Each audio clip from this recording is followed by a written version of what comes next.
All right, well, we are continuing to look at the storyline of the Bible, and we are in Act 2, which is called Israel. And we are talking about how God is in this process of restoring his creation, which was broken by sin, back to himself. And he's starting off by doing this through the nation of Israel. And so in the last video, we looked at scene 1 of Israel, which is called Promise. And we talked about how God made this promise to Abraham and then ultimately the whole nation of Israel.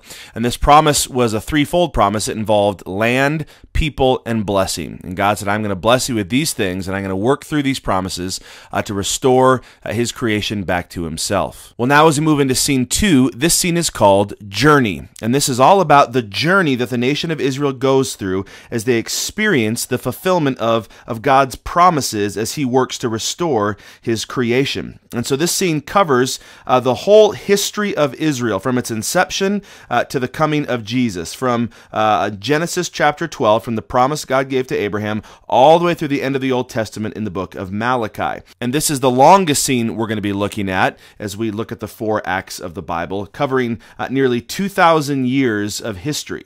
And as we look at these 2,000 years of history, we discover that there are 7 main eras that are covered in Israel's journey. And so as we try to understand and get our head around this whole journey of Israel that it goes through 2,000 years, we're going to break it down by looking at each of these 7 main eras. And here are the eras. You have the patriarchs, captivity and exodus, the judges, the united kingdom, the divided kingdom, the exile, and the return. And even though this scene covers a huge chunk of history, nearly 2,000 years, if we can understand these 7 eras of this history, it will really help make sense of the Old Testament. It should really flow together as you see how it works through each of these eras. Now, let me just say 2 quick things before we break down each of these eras. The first is this. These dates, these are very approximate dates. These are just rounded to the nearest century for the sake of ease. And 2, we're certainly not looking at every major figure or detail of the Old Testament. These are just the highlights. There's a lot of things we're not going to cover. But again, these highlights should help you to get your mind around the flow of the Old Testament. Okay, well, let's break down these eras now. The first era we're going to look at is the patriarchs. And this is a very important era. Though it's not very long, we learn about 3 of the fathers of the nation of Israel. We already met Abraham, but then we also meet his son Isaac, and then his son after that, Jacob. And these 3 men, Abraham, Isaac, and Jacob, are the patriarchs of Israel. These are very significant and important men who are still revered to this day as the fathers of the nation of Israel. And that third patriarch, Jacob, goes on to have 12 sons, and those 12 sons become the heads of the 12 different tribes of Israel. And so through those 12 tribes, the nation begins to grow numerically, and they start to experience a little bit of the fulfillment of God's promises. They start to grow as a nation, and yet even though things are going well, they end up being taken captive by Egypt, and they end up as slaves to the nation of Egypt. And that leads us to our next very important era, which is captivity and exodus. Now, the main character we meet during this period is Moses. Moses was an Israelite, but he was raised by the Egyptians. He was actually raised by Pharaoh. And so, though he was Jewish, he was raised in the royal court of Pharaoh. But after a while, he ultimately was able to lead Israel out of Egypt. He recognized that his people were being held captive, and this wasn't what God wanted for them. So, he was able to lead them out of Egypt. God sent a series of plagues to help that happen. He parts the Red Sea and they escape. They have the exodus from Egypt. And then they spend the next 40 years wandering in the desert while Moses is leading them before they can go into the land that God had promised them. Now, during this time, it's also very significant that God gave Moses the Jewish law.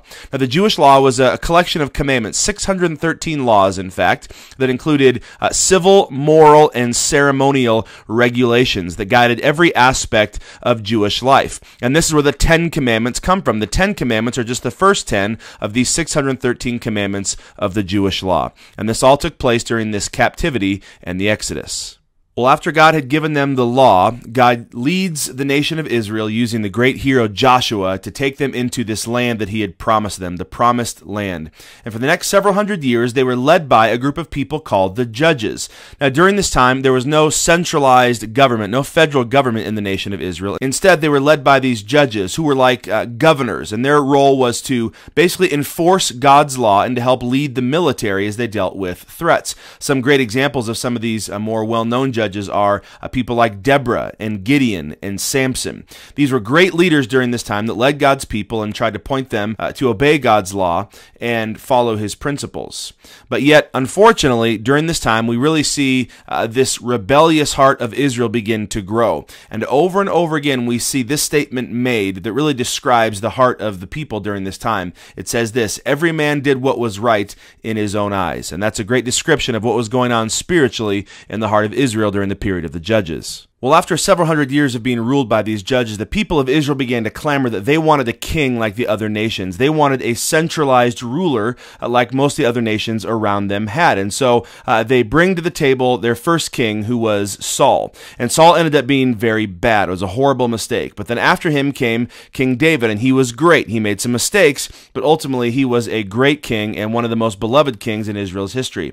And then following him came King Solomon, who was a very wise man but made lots of mistakes. So we have this era of Israel where they are united only for about 100 years, but they are united under these three different kings. And really, though some of the kings were better than others, this was really the peak of Israel experiencing these promises that God had given to them. This is the time when they really began to experience the joy of living in the land, the promised land. It's when they grew mighty as a nation. It's when they began to bless the rest of the world. They became a powerful and positive force in the world as they were united kingdom. So this is really the peak of Israel's history during this time. But this only lasted about 100 years. And after King Solomon died, Israel couldn't decide on the king that was going to replace him. And they went back and forth. And ultimately, they ended up dividing into two separate kingdoms. They divided in the north. 10 of the tribes went there, and they formed a kingdom called Israel. The other 2 tribes went south, and they formed a kingdom called Judah. And so they existed for the next 400 years, not as a united nation, but as a divided nation, living in 2 separate kingdoms.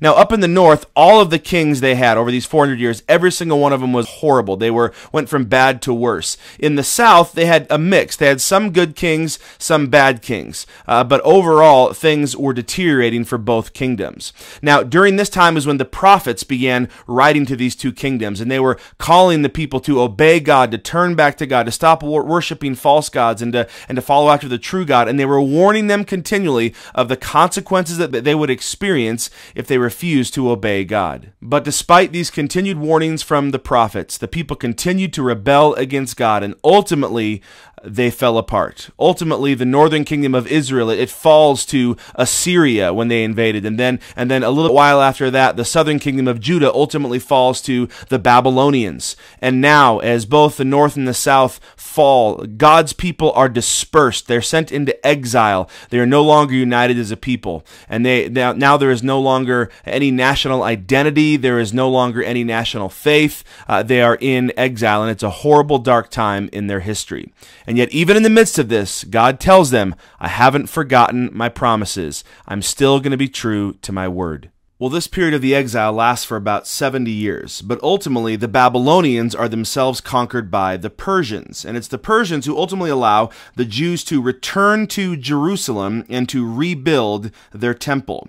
And so they are brought back, they return back together as a people again, and their national identity and faith are restored, but only partially.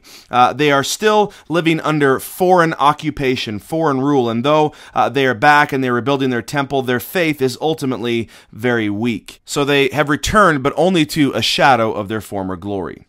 Now, again, this was 2,000 years of history in a very short period of time, but let me just make sure you understand some of these key things. One is that through all of this, God remains faithful to his promises to Israel. He is continuing to come through on his word, and yet despite that, Israel continues to rebel against God. They continually fail. They continually go their own way. God is offering relationship to them. He's saying, you can be my people, and yet they reject that.